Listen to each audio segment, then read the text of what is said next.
Here's something nobody really talks about at dinner parties, but maybe we should. Why does an orgasm without porn feel so different? And I'm not talking about better or worse yet, I'm talking about different. Like your brain is processing two separate experiences. Look, I know this might feel uncomfortable. But here's the thing, we're not here to shame anyone.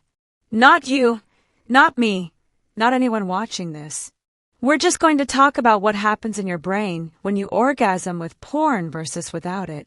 Because the difference, it's wild, and it might explain some things you've been feeling but couldn't quite put into words.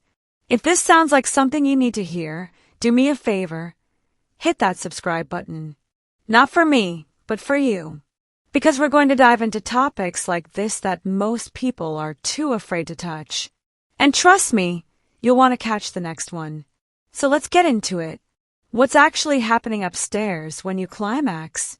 When you orgasm without porn, just you, your thoughts, maybe some memories or fantasies, your brain lights up in a pretty natural way. Dopamine floods in, sure, but it's like a wave. It builds, it peaks, it settles. Your prefrontal cortex, the part of your brain that handles decision-making and emotional regulation, stays relatively engaged. You're present. You're in your body. Now, flip the script. You're watching porn. What changes? Everything. Your brain isn't just processing pleasure anymore. It's processing novelty. New faces. New scenarios. New tabs. Your dopamine system doesn't get a wave, it gets a spike. And then another. And another. Because every click, every new video, every shift in what you're watching triggers another hit. Your prefrontal cortex, it starts to quiet down. You're not as present anymore. You're hunting, seeking, scrolling. Does that make sense to you?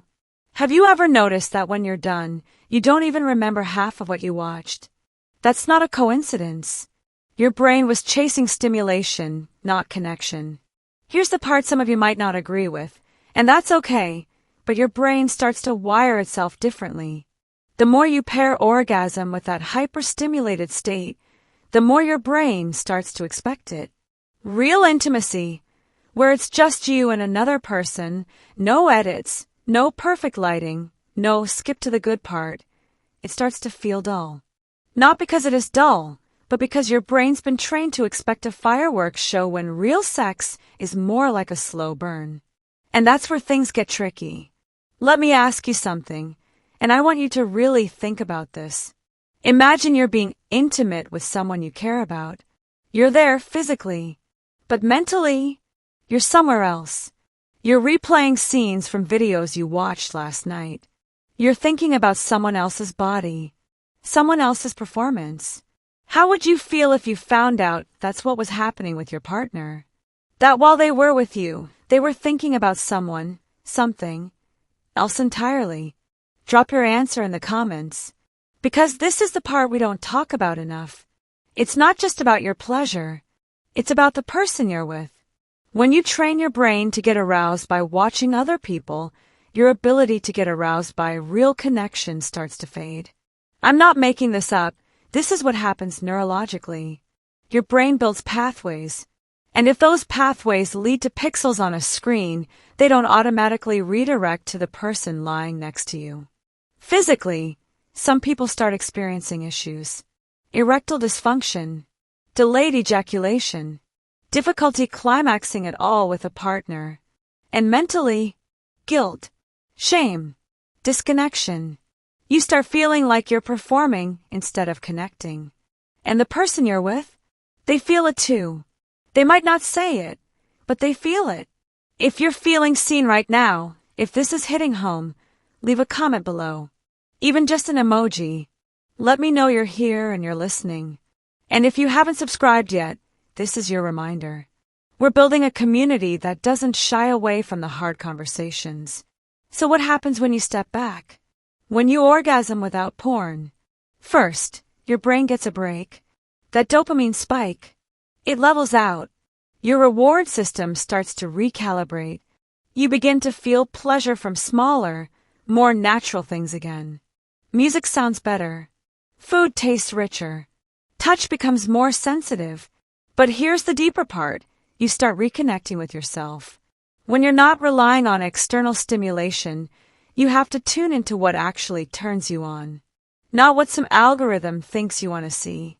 Not what's trending on some site. What do you find arousing? What does your body respond to? And I know some of you are thinking, but I don't even know anymore. And that's exactly the point. That's what happens when you outsource your arousal to a screen for too long. You lose touch with your own desire. Physically, things start to shift too. Sensitivity returns. Real intimacy starts feeling more intense because your brain isn't comparing it to a highlight reel. You're not chasing that next novelty hit. You're just there, present, feeling. And in a relationship, that presence changes everything. When you're fully engaged, mentally and physically, your partner feels it. There's eye contact. There's responsiveness. There's actual connection. Not just bodies moving, but two people experiencing something together. I know it sounds almost too simple, but sometimes the simplest things are the most powerful. Here's the thing we need to talk about. None of this is about shaming you. None of this is about saying porn is evil or that you're broken if you use it. This is about understanding what's happening in your brain and making informed choices. But, and this is important, if you're finding that you can't orgasm without porn, or that real intimacy feels impossible, or that you're avoiding physical connection with actual people because it doesn't measure up, that's when you need to pay attention. Because here's what I know to be true. People need people. We're wired for connection. And when we replace human touch, human intimacy, human vulnerability with pixels and fantasy, something essential starts to break down. If you're at a point where you're choosing screen time over real connection every single time, or where you feel trapped in a cycle you can't break, it's time to reach out. Talk to someone you trust. A friend. A therapist. Someone who can help you navigate this without judgment. You're not alone in this. And there's no shame in admitting you need help. So, the question is, why does orgasming without porn feel so different? Because it is different. Neurologically, emotionally, relationally. Your brain isn't just a passive observer in your sex life.